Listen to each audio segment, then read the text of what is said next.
Hi, my name is Thomas, and I'm one of the kids at Thornwell, and you're going to hear my story along with some other kids' stories here. I ended up at Thornwell summer of '95. I was 5 years old. It was in God's plan, and I came because my parents were very abusive. My mother and my father were both alcoholics. Before I came to Thornwell, life was hard and we didn't have money for everything all the time. We were abused. It was basically a time of living scared, and I didn't know what a real family was. Like, I thought that was what a family was supposed to do. I didn't know what love was because I just lived with people. I didn't think of them as my parents. I thought of them as just these people I lived with. We lived in a very unstable home. We had to get neighbors to pay our electric bills. We didn't have very much in the way of supervision, and I was basically taking care of 2 little kids, so it was really, really difficult. My grandma was doing pills, and my mom and dad was doing drugs, and it was just a bad environment for me, Thomas, and my sisters. Oh, my mom, she did drugs, was really bad, and it wasn't safe for us. And my dad was in jail. My mom, she was in trouble with the law for writing bad checks. She would do fraud and stuff. They had bad drinking problems, so they're going to be taking classes. That's why I'm here. When they drank, it was pretty bad. They just got into a lot of arguments, and it was kind of scary sometimes. We had a situation here where a young boy arrived. He and his twin sister were both 3 years old, and he had been fairly severely beaten around his legs. His sister was very verbal, but she was very quiet in the beginning. He was only with us for about a month and a half. His growth in terms of warming up to us, starting to trust, and then becoming more vocal as time went by was pretty evident and was quite exciting to watch. And of course, she would watch how we dealt with him, because she obviously had witnessed some of his abuse. So she herself warmed to us. She was very, very distant in the beginning, wouldn't take much physical comfort. So eventually, by the time she left, she was really a joyful, happy, bubbly little girl. My brothers and I came here in '95, a twin brother named Chase and an older brother named Blake. We lived here together. We had each other to count on, to rely on. And certain things happened that caused my older brother Blake to leave. It wasn't too long before he was in the juvenile justice system. When we were about 14, Chase and I had to come to a decision whether or not we were going to be separated. He had made the decision that he was going to leave Thornwell, and it was up to me to decide whether or not I was going to go with him. To me, just not seeing him the next day wasn't an option. I was going with him, and something just kind of clicked in my head. I decided to stay, and he left, and it was really hard. I had to say goodbye to him, watch him drive away, and know that his future wasn't going to be as good as mine. She was not very right in the head, so to speak. She was very mentally unstable. She didn't really have her priorities in check, I guess. We weren't her first priority. We came here through, well, a bunch of things. We made it to Gaffney.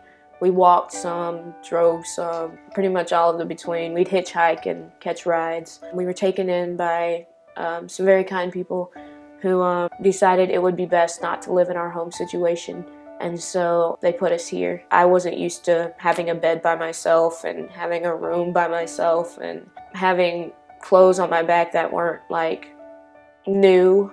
I was really excited about that. I had never had a birthday party before. Never had anybody celebrate how old I was. At that time, I was even unsure how old I was. It was pretty much a life changer. They thought that they might have to split us up, and they ended up splitting our brother up. Realized that they had a place called Thornwell, so they ended up sending us here where we could still stay together. At least the 3 sisters could stay together.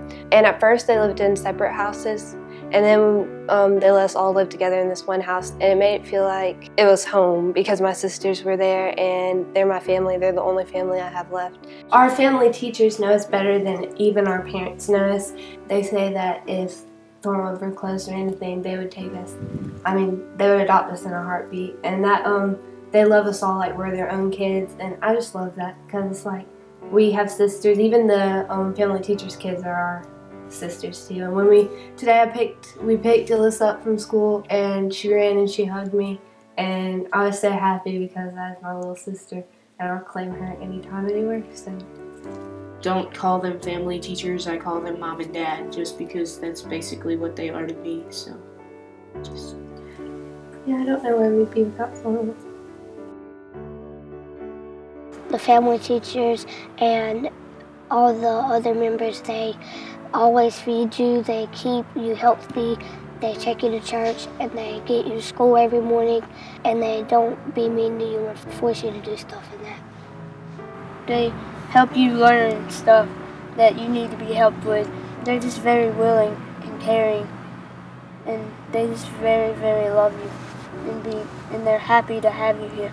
Here, if we have enough responsibility and trust, we can walk to McDonald's like a couple blocks down, or we can go ride our bikes around Thornwell. We can go to a friend's house, or we can do pretty much anything as long as it's like appropriate and doesn't harm us. I think it's good because inside and outside is just like home, because you have all your friends here and you go to a regular school like everybody else. You get to do the regular things like go to the park, go to special places every once in a while. Thornwell is a nice home for children to go when they're having problems with family, because sometimes it's hard, and when you come here, you just take your mind off of it, and it's just like a happy place.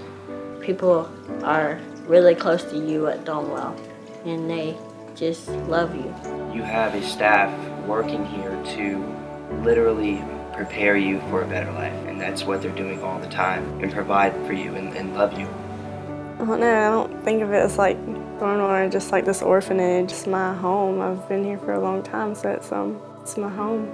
I've been here so long, it's just like a home. Like I wouldn't want to go anywhere else. And adoption workers have come and stuff and telling us, do you want to be adopted, or trying to get us adopted, and we're just like, we don't want to be adopted because this is our home. We wouldn't want to go anywhere else. I don't know, it's just home.